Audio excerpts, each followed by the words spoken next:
Σχέδιο δώρων φαντασία και όλα γίνονται. Ένα σπίτι στο βουνό μπορεί να γίνει δικό σου με τις κάρτες της Τράπεζας Κύπρου.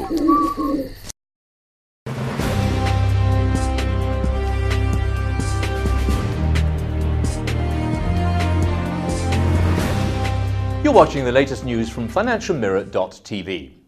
Japan and France offered a helping hand to their banks on Tuesday, and the IMF said it's ready to help in financial trouble spots around the world, such as Pakistan, which needs $15 billion, and Ukraine that needs $14 billion. Shares in top French banks rose sharply after the government moved to lend €10.5 billion to 6 banks to boost their capital reserves as part of a €360 billion aid package announced last week. The Bank of England allocated $26 billion in an auction of unlimited one-month funds on Tuesday, and the Saudi central bank poured $2 to $3 billion into its banking system for the first time in a decade. Barclays is close to issuing a 3-year note to raise at least £1 billion, a further sign British government rescue plans are thawing funding markets. But the crisis will not be over until central bank and government support is removed and bank-to-bank lending is flowing freely again. Meanwhile, French President Nicolas Sarkozy and European Commission President José Manuel Barroso said they would use an Asia-Europe meeting in Beijing this week to urge China and India to join in taking responsibility for stabilising the world economy in the wake of the credit crisis. Britain's top share index gained some ground on Tuesday as energy, mining and insurance stocks rose, helping the broader market overcome an earlier bout of profit-taking. Gas producer BG Group led the way, rising nearly 6%, while Royal Dutch Shell gained over 2%, as the London market managed to shake off data that showed a drop in confidence in the manufacturing sector. Insurer Prudential rose 1.6% after it said its sales rose 15% in the first 9 months of this year, and is interested to buy parts of AIG's Asian business. Banking issues were mixed. Royal Bank of Scotland lost 7%, pairing some of Monday's 27% gains, as investors continued to assess the impact of the government bailout on the firm's ability to increase dividends. HSBC also eased, down 3.6% after its move on Monday to buy into Indonesia's bank Ekonomi. HBOS was among the top gainers, rising 10% to recoup some of Monday's losses, helped by support from its biggest shareholder, Standard Life, on its rescue takeover by Lloyds TSB.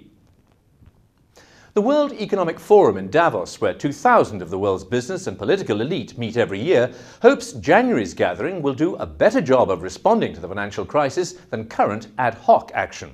As the crisis escalated in recent weeks, the organisers of the forum restructured the meeting at the Swiss mountain resort under a new theme: shaping the post-crisis world. Talks will include promoting stability in the financial system and reviving global growth, addressing challenges of sustainability and development, and ensuring effective global, regional and national governance for the long term. However, the current financial crisis, with its systemic impact, structural versus cyclical nature, and its American origins, certainly make next year's meeting different, given the scale and scope of the economic crisis. The organisers have launched a new online platform to allow policymakers and executives to exchange ideas between meetings. In the meantime, 700 members of the organisation's Global Agenda Councils will meet in Dubai next month to prepare for Davos. British manufacturers expect to cut output at the sharpest rate in nearly 30 years, and more than 60,000 jobs could disappear by the end of the year, the Confederation of British Industry said on Tuesday. Confidence in the manufacturing sector has also plummeted, and the CBI quarterly survey fell 20 points to minus 60 in October, its lowest since July 1980, when the British economy was in the middle of a painful recession. One economist said this will probably push the Bank of England to cut interest rates again in November. The CBI said the total orders balance fell to its lowest in 5 years as the crisis now spreads to the housing market, with the number of properties changing hands slumping to 53% on the year. House prices have fallen by more than 10% in the last year as once easy mortgage lending has dried up. But analysts say it may be a while before the housing market recovers, and prices still look set to fall sharply as estate agents and furniture retailers are also affected. Figures out on Friday are expected to show the British economy shrank in the third quarter for the first time since the early 1990s.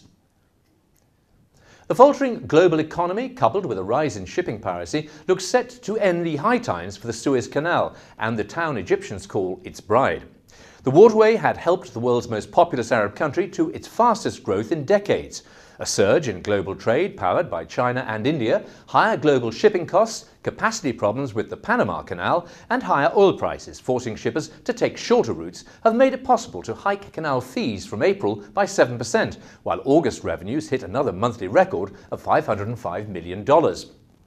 Cairo-based investment bank EFG Hermes says the canal may earn a record $6 billion this year, up 18% from the previous. But it sees revenue growth slowing to 10% in the next fiscal year, with declining European demand presenting a significant downside risk. Surging global shipping costs have also been a boon for the waterway, discouraging shippers from taking longer routes. The financial crisis has another major Formula One sponsor. Dutch bank ING, Team Renault's title sponsor, will receive €10 billion from the Dutch government amid concerns it might collapse this week and abandon its funding of motorsport. ING shares in Amsterdam plummeted 27% last Friday as the bank announced it expected to record massive losses, but shares soared nearly 19% upon announcement of the bailout news on Monday. Last week, Williams backer Royal Bank of Scotland was bailed out by the British government, which could result in the winding up of its sports sponsorship. With one more race to go, Renault lies fourth in the championship, far behind the giants and better funded Ferrari, McLaren and BMW, while Williams is in a disappointing 8th position, one place from the bottom, not exactly value for money for its sponsors. That's it for now. Thank you for watching FinancialMirror.tv.